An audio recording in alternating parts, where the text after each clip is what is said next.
अब आराधना में मैंने आपको बताया कि आप आराधना करोगे तो जो पातंजलि योग दर्शन में जो सिद्धियां वर्णित है वो सब आपको हासिल होगी। तो इस योग में अंदर और बाहर दोनों का विकास एक साथ होता है, साइमल्टेनियसली। आध्यात्मिक चेतना आती है, भौतिक शांति होती है। तो देखिए पातंजलि योग दर्शन में 4 चैप्टर है, समाधिपाद, साधनपाद, विभूतिपाद और केवल्यपाद। विभूतिपाद तीसरा पाद है, उसमें साधक को क्या क्या सिद्धियां प्राप्त होती है उसका वर्णन आता है। वो सारी सिद्धियां इस आराधना से आपको मिलेगी। तो एक ज्ञान प्राप्त करने की बात है विभूतिपाद में। 33 और 36 2 सूत्रों में उसका वर्णन आता है। उस ज्ञान का नाम है प्रातिभ ज्ञान। ऋषि ने उसको प्रातिभ ज्ञान की संज्ञा दी है। वो स्वतः प्राप्त होता है आराधना में। जब प्रातिभ ज्ञान प्राप्त हो जाता है तो साधक को 6 प्रकार की सिद्धियां हो जाती है। पहली सिद्धि है उनमें से ध्यान और समाधि की स्थिति में अनिश्चित काल के भूत भविष्य को देखना सुनना, अनलिमिटेड पास्ट और फ्यूचर को देखना सुनना, उसका सेल्फ रियलाइजेशन और सेल्फ विजुअलाइजेशन करना।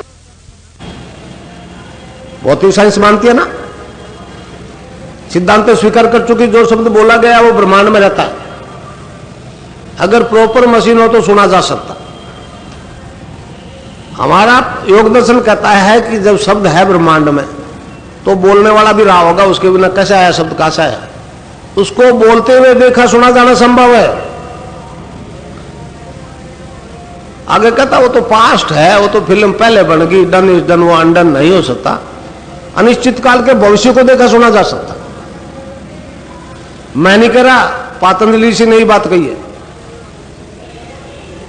विभूतिपाद में 33 और 36 2 सूत्रों में।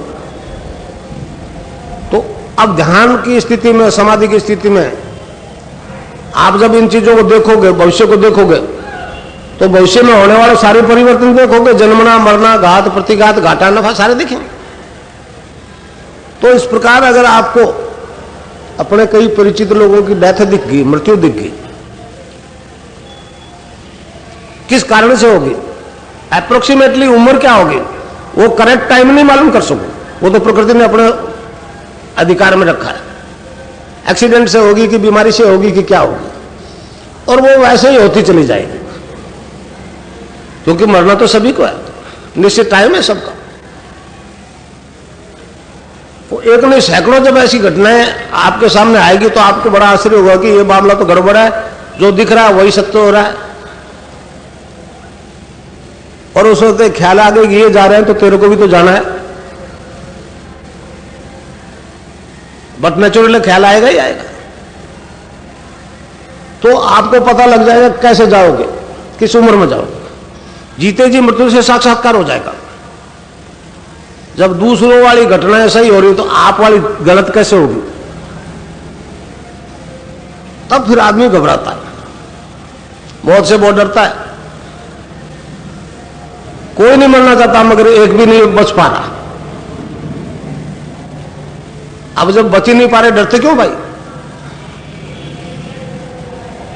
पर माया ने एक ऐसा आवरण चारों तरफ आपके कर दिया कि मौत रूपी जो वरदान है, जो जन्म मरण के चक्कर से छुड़वाता है, वो बहुत, उसकी शक्ल बड़ी भयावनी दिखाई देती है आपको। आप उसको स्वीकार नहीं करना चाहते, आप इसी जगत में रहना चाहते हो, मगर फिर भी वो ले जाती।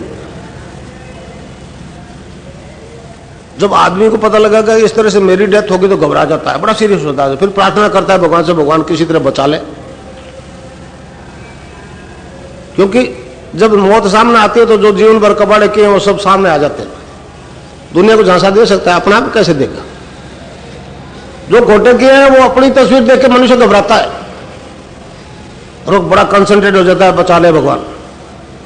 जो ही सीरियस हुआ कि कुंडलिनी सहस्रार में पहुंच जाती, मृत्यु का रहस्य क्लियर हो जाता है।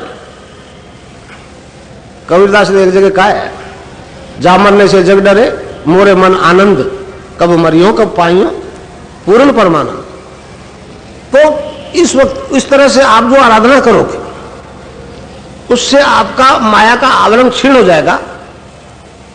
आप प्रकृति के रहस्य को खुली आंखों से देख सकोगे, फिर उससे मौत से डरोगे नहीं। बेसब्री से उसका इंतजार करोगे।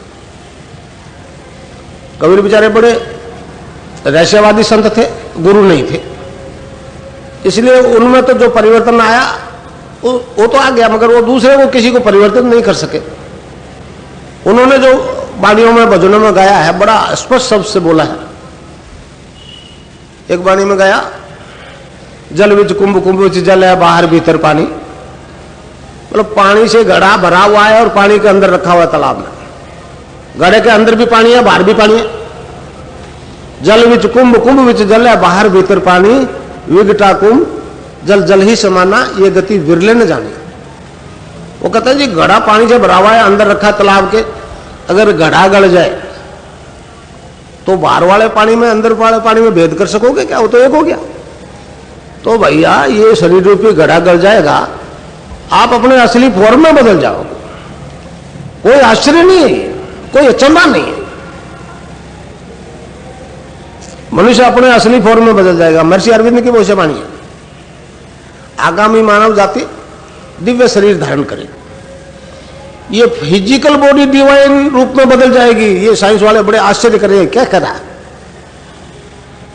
तो ये तो मनुष्य जाति में होने वाला न्यू विकास है, आश्चर्य नहीं।